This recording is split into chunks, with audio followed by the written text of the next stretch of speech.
You guys, I'm back with another tutorial. I know it's been a while, just been enjoying my summer, kind of dealing with some personal things in my life, and I've been working on a bunch of templates. I have like 6 or 7 that I'm sitting on right now that I'm going to release really soon, exclusively on my website, because, you know, what I do with other sites, they like to bring up the prices and they take forever, and I don't really like their process, and I know some of you guys don't like their web stores, so on my site it's just quicker and cheaper, and that's the way I like to do it. So anyway, that's what's been keeping me busy lately.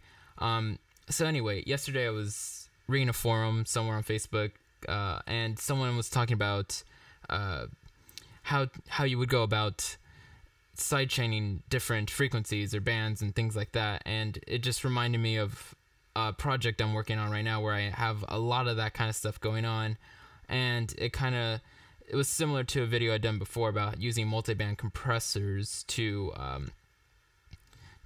split frequencies. So I'm going to show you 2 racks basically that does both of those things, but I'll show you another variation of this that I sidechain the mid and the sides differently. So I do a little bit mid-side processing with sidechaining, so it's kind of interesting. I don't think I've seen people do that before, but basically what I like to do is I like to sidechain the mid only and keep the sides unsidechained, so it makes the sound more dynamic in different parts of the stereo image, and it's just a really cool thing. It makes your song sound wider and your low end sound tighter, so it's a really cool thing to do. So let's see. I have a few multi-band things going on here, but I think the one that I was talking about was called split frequency. So let's just get this rack out.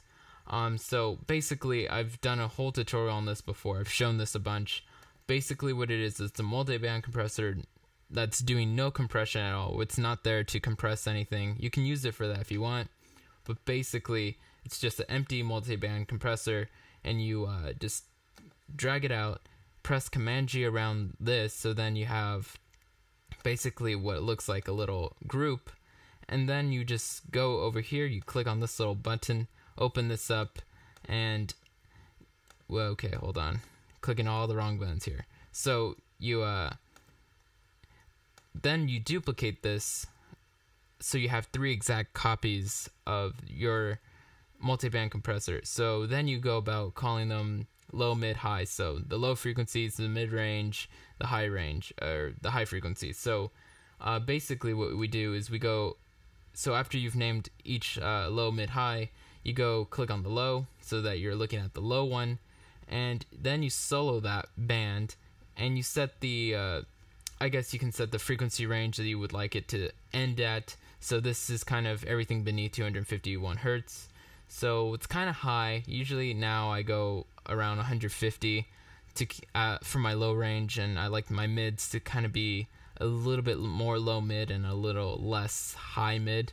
So once you set your low range, then you go to the mid and you do the exact same thing but for the mid. So you solo the mid, and you kind of make sure that these 2 frequencies match on all of these. So I'm going to set the low here to 151, so just like the low one, so that way everything above 151 hertz is in the mid range or in the mid band, so those are a match. So then we'd go the high, we solo that one, we set our frequency range for that.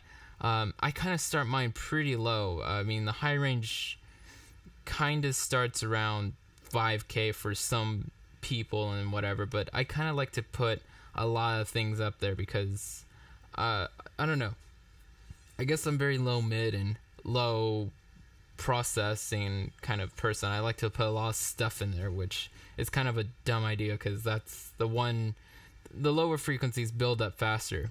So anyway, this is basically how you would split frequencies, and basically now when you click on each of these chains, you can solo these and listen to those things, to those bands by themselves.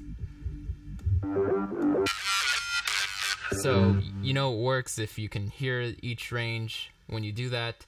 And now when you click on any one of these chains, you can add on different plugins there. So in my case, I add a utility to make the low frequencies completely mono, and the mid doesn't have anything like that, and you can see what how that works. Now, if you wanted to sidechain each of these ranges, you can do that individually. So you can add a compressor to each one of these, sidechain them all differently from another. I like to sidechain the low end and the mid and keep the high unsidechained.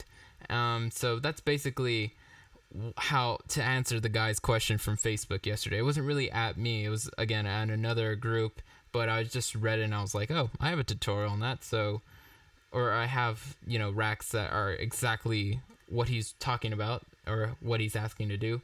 So that's to answer his question. So now I'm going to show you guys the same technique, sorta, but with mid side. So basically what we just did is we sidechained according to frequency ranges, and frequency ranges are kind of very different from stereo image. Stereo image is now where everything is in between our speakers. So between like a perfect triangle, two speakers facing you, you have a left and a right. So the far left and the far right are your sides, and the space in between the speakers kind of creates this center. So when you put kicks in mono, you can really start to feel like there's a sub right in front of your face, but there's nothing there. There's no speaker there, but when you're, again, it's called the listening position, so it sounds like there's a speaker right in front of you, even though there's not. So that's what happens between a left and right, and that's called the mid. So it's mid-side processing. So what I like to do, let me find the other rack. This one is sort of an example of how I'm using this track, but let's see. I did create a mid-side sidechain. Here we go. So it's a multi-band mid-side, even though there's no multi-band compressor in here to split the frequencies. I kind of called it multi-band when it should really be called, MS sidechain. So I don't know. I guess it was late or something when I made this. So I do the same thing. I throw on a mid-side plugin. This is one of my favorites. It's a free plugin. Pluginboutique.com. You guys know this plugin. If you watch my videos, I talk about it a lot. It's a mid-side plugin. Go check it out. Links will be below if you want to go find that plugin. So basically what I do is I drop this in, I make a little group around it, I open up the chains list, make 2 exact copies of it, and then I go about sidechaining the mid, which in my mind the mid is kind of all the low frequencies, because I put all the low frequencies, everything beneath 150 hertz ends up being mono for me, so it ends up being in the center. And when you think about stereo imaging, that ends up being my middle. So then the sides kind of are my mid and high, because everything in my song runs through a pre-master, so it's exactly the split frequencies. Everything in the track gets played through this.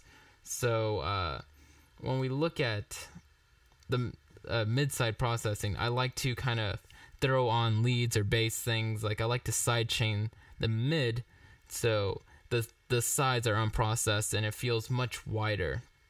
So it really has nothing to do with frequencies or anything like that. It's only about positioning in the stereo field. So this is kind of just food for thought. So I'll just make a mid and a side, and you can see when I click on the side, there is no sidechain plugin there. Now when I click on the mid, there's a sidechain plugin right there. So this is kind of like some of the settings I like to set, a very tight quick little envelope to sidechain with the kick.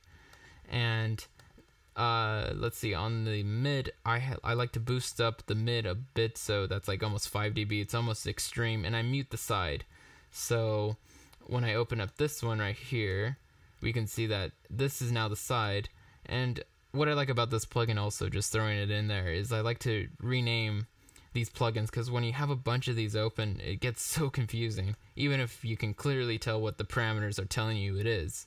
So you can just go in here, type in mid and side. So anyway, now we're looking at the side, which is basically the opposite of this one. We're going to mute the middle, and we're going to add some volume on the sides.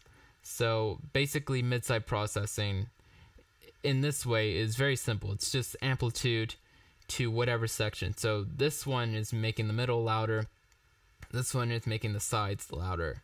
And because of how I have my pre-master set up, I'm kind of can also think of it with frequencies. You know, I know what frequencies are going to which parts of the stereo image because I route them there. So it helps the mix be tighter. So that's kind of some food for thought. That's how I do that. That's kind of some advanced sidechain thoughts. So, you know, you can sidechain your mid-side differently. You can sidechain different bands. You could sidechain, you know, before or after certain points in routing. So, you know, use sidechaining in advanced ways. You know, I mean, a lot of people get introduced to sidechaining just to duck things away from a kick, but you can do so much more with it, or you can use it more creative in a more creative way to really come up with something that is more dynamic and kind of sits better in a mix. So it's all just a bunch of tools that you could use. So hopefully you guys like this tutorial. Hopefully it wasn't too technical or too much explanation. I know you guys like it when I explain things a lot, but sometimes I feel like I don't want to talk too much. So anyway, thanks guys for watching, and late.